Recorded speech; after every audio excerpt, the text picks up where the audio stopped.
Hey everyone, welcome to the True Blue Podcast. I'm your host, Zach Zucardi. You can find me on Instagram at True Blue Podcast. It is Wednesday, April 50th. No, it's Wednesday, May 5th. May 5th. Cinco de Mayo. It's also my friend Alex's birthday. Shout out to my friend Alex. Love Alex. Alex is one of the funniest people. No, let me say this. He's top 5 people I know. Top 5 funniest people I know. Which means I'll know him forever. If you're funny, I will want to be around you. People who are funny are the best people to be around. Because at any moment, they could just shoot like endorphins into your body. They could literally just have like a funniest fucking joke or observation or impression or whatever, and then all of a sudden they're just shooting like endorphins into your body. right into your brain, right into your entire fucking body, into your bloodstream. These are endorphin bullets when you're around someone funny. Seriously though, I mean, those are the best people to be around. You know, I love it. Like, yeah, so shout out to Alex, great guy. You know, he's kind of like one of those friends I don't talk to all the time, but when we talk, it's all good. It's never awkward. You know, jokes and what's up, how are you doing, family stuff. It's, you know, shout out to Alex. Happy birthday to him. So yeah, you know, I kind of want to just do this show. I've been feeling real depressed lately, but I've been doing shit. I've been swimming and like I'm actually working on releasing a poetry zine, which I am happy to share on here, I guess, for the first time. And I met up with my friend Mike. Shout out to Mike, and he's helped me like put it together. You know, and I'm being active out there and shit. I signed up to be. I also haven't shared this yet. To be a big brother. Like the Big Brothers and Big Sisters program. So I met my little brother in person last week, and it was awesome. We ate pizza and we played drums. I mean, come on, that's just, you know. But yeah, he was really cool, and it was a really great experience. I kind of didn't want to talk about it until I guess I was doing it, or even I am a little weird about it because anytime you do something, or I should say anytime I do something that involves some sort of like charity or whatever, I really like to keep it close to the vest, you know what I mean? But yeah, that's just what I'm doing, and I can't not tell you about it and be like, yeah, I'm just doing nothing other, you know, I'm just hanging out and whatever. So yeah, that's been cool. It's definitely an experience. You know, we're hanging out again this weekend, and I'll keep you posted on how everything's going. But I used to do hospice, and that was a rewarding yet challenging experience. And I wanted to kind of do something like that. And I was thinking to myself about like this pandemic and last year and all this bullshit. It's got to be fucking so tough to be a kid. You know? I mean, fuck. To, you know, be a man in his 30s is fucking tough. Going through this shit. You know, being a kid, fuck, I can only imagine. So yeah, I just kind of wanted to get involved and just, you know, positive hardcore, you know what I mean? So, yeah, so, I mean, but I'm still depressed. Depression's a weird thing, the way it kind of just settles in, you know? Yeah, it's definitely one of those things that, you know, is real tricky. But I'm again with doing all these things, even if I don't realize it, I'm doing good shit. Like I'm not just depressed, you know what I'm saying? Like it's not like a label. It's just like, you know, I am aware of doing these things with the podcast, the swimming, all the self-care is all good.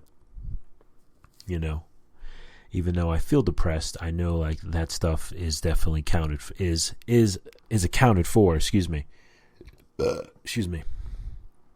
man. Shit. You know, I just love my dog. I love my dog. My friend Bethany, shout out to her. She lost her dog that she's had for like 14 years, and my dog has been sick. So I'm just, guess I'm a little like emotional about it, or a little bit sensitive, and again, stressed about it. She has like problems with her pooping. So, and her energy's really down. I don't know if it's the medication or or like what. But yeah, it's important to love your dog, and I love my dog. You know, she's still here with me. We're actually going on the 20th for an ultrasound because she has like something going on. So, yeah. So, just with her sharing her story about losing her dog, and just I've lost dogs before with growing up or whatever, and this shit is tough. So, just wanted to make sure I pointed out to love your dog. Keep it simple. So the NFL draft was recently. If you know anything about me, you know I love football, especially fantasy football. I play a particular kind of fantasy football where you actually keep your players that you draft. Most people that you hear who play fantasy football, they typically play in a redraft format where every year they pick a whole new team and they have that team for one season and that's it. In this other format, it's for more hardcore motherfuckers like myself, and it's a dynasty format. So you keep your players. You have one initial draft. You draft 40 players or whatever, and then you keep those guys. And then every year when the rookies come in after the NFL draft, you just draft the rookies. So sort of like a real team, You have your players after your initial draft, and then every year you draft the rookies. So with the NFL draft, it was like last weekend. It was awesome. It's so fucking awesome. It's so exciting. I love watching it still. Just to see these teams change their strategies or trade up or draft certain players and, try to really build their team or their franchise in a certain way. It's really exciting. And for fantasy football, it's so fucking fun. So I have a draft this weekend. These dynasty drafts happen very early, as early as April, May. Whereas the regular redraft, those usually happen in late August to early September. So, yeah, once these guys get drafted, they have something called draft capital, meaning like where they got drafted will be indicative of if they're going to be, a starter or, kind of where they fall within the actual team's plans. So guys drafted in the first or second round, especially the first round, they're probably going to start right away. Whereas guys drafted in the fourth or fifth round, they may have some developing before they're going to see some play time. Anyway, my point in explaining this is I've been watching a lot of film, reading a lot of analysis on these players.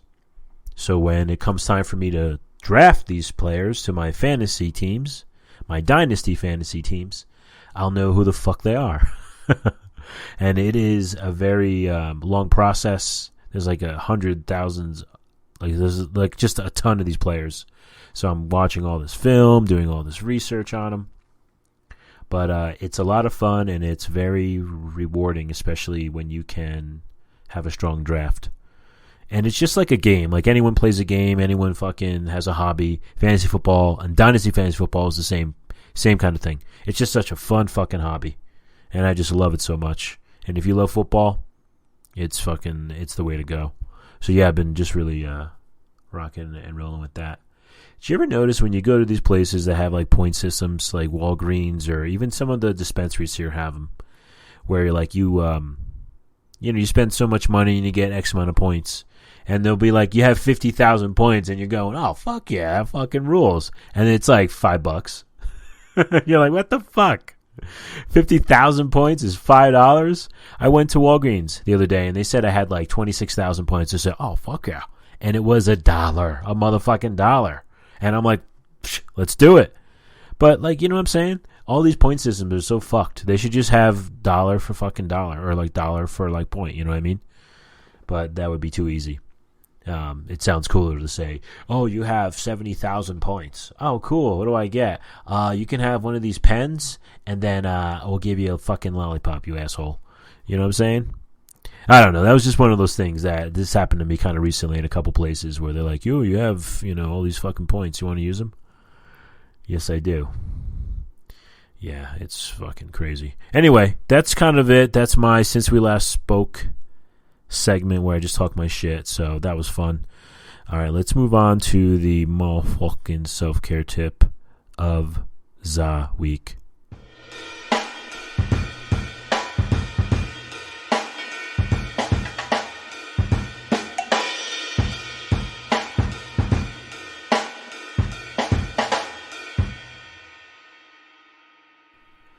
All right, cool. So, hey, you know what? I really didn't have one planned, and I just thought, keep it simple.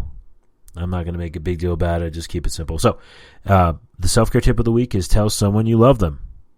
Someone could be your dog, could be a person, a neighbor, a girlfriend, a boyfriend, a husband, a wife, whatever. Anyone who you actually love, tell them that you love them.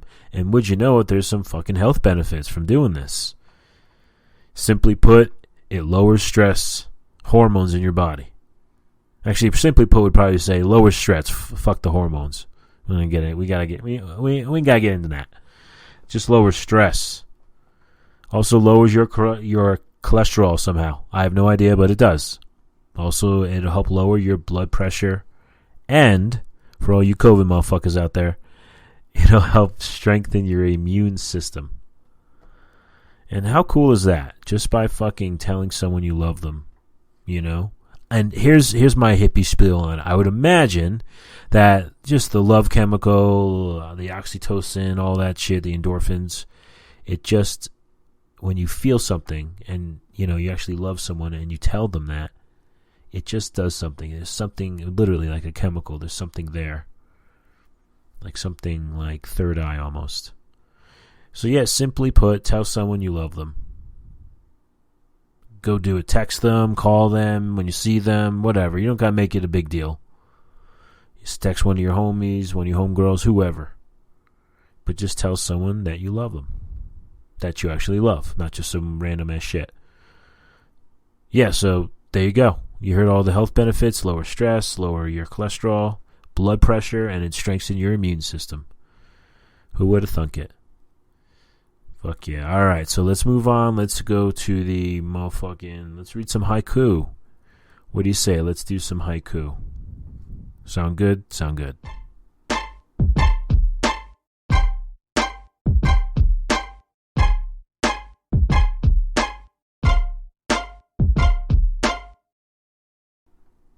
Shit, so we're going to read from Haiku Moment. We're going to start on page 130. It's where we left off. This book has 311, all right, pages. That'll please some of my friends. This book has 311 pages. All right, cool. So let's go to page 130. All right, here goes. Spring wind sweeping the clouds from puddle to puddle. Heavy summer air, the black cat walks around in circles. One dragonfly, the whole rice field astir. Nip of fall, a rabbit's tooth marks in magnolia leaves. First frost on a silver card tray, wild persimmons. Tea fragrance from an empty cup, the thin winter moon. Almost asleep, a breeze wakes me, northern lights. Suddenly hear grasshopper on my knee, suddenly gone. A few red tomatoes among the hard green ones, falling leaves. Autumn sunset, blue shadows on the mountain meet blue shadows in the lake. January cold on the fence posts and old green rug littered with straw. Snow beyond the pane, in a crystal bud vase, the white rose unfolds.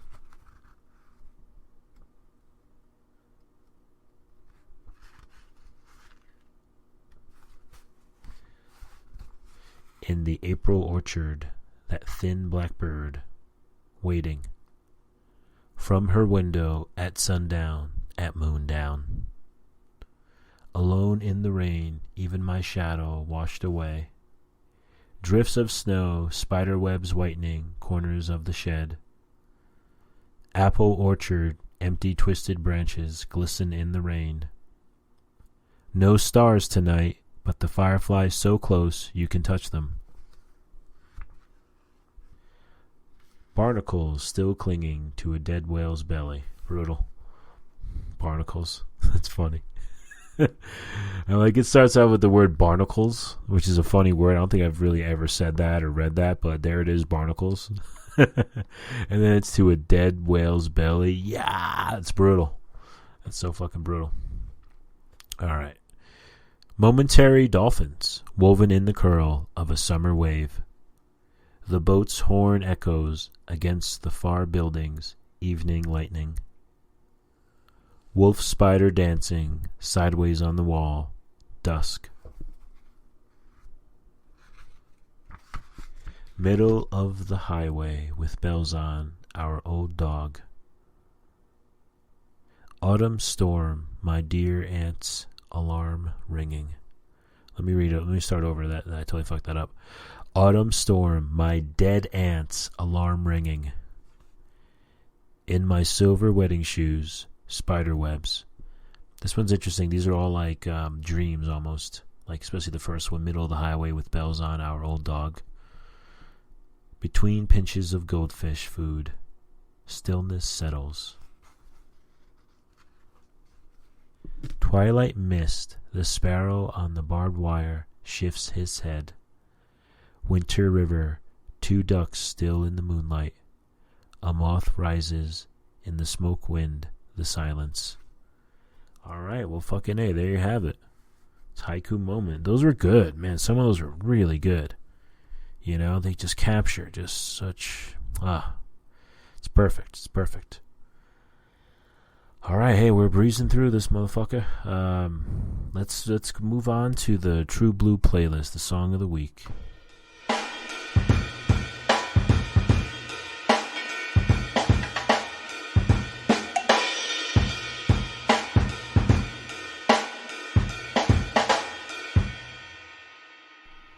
So yesterday, May 4th, was actually my friend Heath's birthday. Shout out to Heath.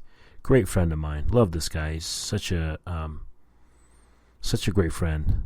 Also very funny, by the way. Let me just mention this. Heath is also, along with Alex, very fucking funny. And there's, Heath is just, but he is very fucking funny.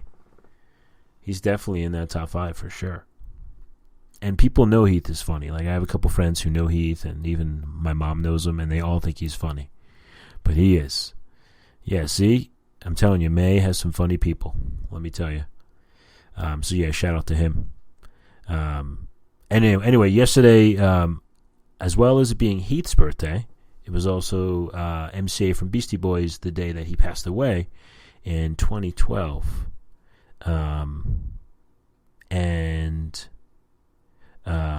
I remember that exact day, to be honest with you, because I was late for work, and then just hearing like the news. I had Facebook at the time. It was really sad because I thought to myself, like, the Beastie Boys are no longer gonna be a thing, like it felt like they didn't last long within my lifetime. I mean, he was only 47, and it was just so surreal to me that like he passed away, and that the Beastie Boys wouldn't be a group anymore. It was just like how fucking final death is, you know? So, and as a kid, I loved the Beastie Boys, and my favorite was Ad Rock. He just had this, you know, he was just the coolest one to me. Mets hat and everything. As I got older, it really became MCA because of how versatile he was and how, like, worldly he was. And, I mean, he would go, like, do New York hardcore shit and play with the Cro-Mags at Coney Island High or at CB's. It's so dope. You know, he was just from things that I hear from, you know, people who actually knew him, just a down-to-earth guy, you know, about the music, about positive hardcore, about, you know, just living a loving and caring life. And someone who I guess I could say is sort of like a role model in the sense of like how versatile he is in his musical output and taste, and then also like the different things that he got into. You kind of like see them sort of growing up with the Beastie Boys from the 80s into the 90s into the 2000s and all that. Anyway, so the song that I chose is off of Hello Nasty. It's called I Don't Know. And it's actually it's Beastie Boys, of course, but it's MCA. He's the only one singing. And then it's a song that I overlooked, and I even saw the Beastie Boys in '98. Loved them, like always loved them. My older brother kind of got me into them. They were always so cool to me. The Beastie Boys were the coolest fucking thing when I was a kid. Like no one was cooler to me. And with this song, it's towards the end of the album. There's like 25 songs on this album. Came out in 98. And it's like acoustic. It's got this like acoustic bossa nova feel. Really, really cool. It's almost impossible not to like it, to be honest with you. Excuse me. The lyrics are great. I will read them here momentarily, but they are great. And it shows the Beastie Boys' range. They have an acoustic song with MCA singing. And his vocals sound great. Like it's a beautiful song. It's just, it flows really well, really deep lyrics. I love the title, I Don't Know. It's very like, kind of like humble. Check this song out. I actually made literally after he died, I made a YouTube video of this song. So if you ever go on YouTube and type in I Don't Know Beastie Boys, and it's, I think it's under Cough Cool, but you'll see it's a picture of MCA. It's like a black and white picture. I was so taken by it back then that I had to share it on the Uses Tubes. Yeah, it's just such a powerful song, beautiful song. I mean, again, it's at the end of the album, and it's so good. So I'm going to now read the lyrics to I Don't Know by the Beastie Boys. What's pleasing to the eye in the delusion of all my sight is not what I find when I reach into the light. I have lost my mind. I'm walking through time, deluded as the next guy, pretending and hoping to find that distant peace of mind. I don't know who does know. There is no where to go. It's not so simple as I try to wish, but then again, what is? There is no other worthy quest, so on I go. I don't know who does know.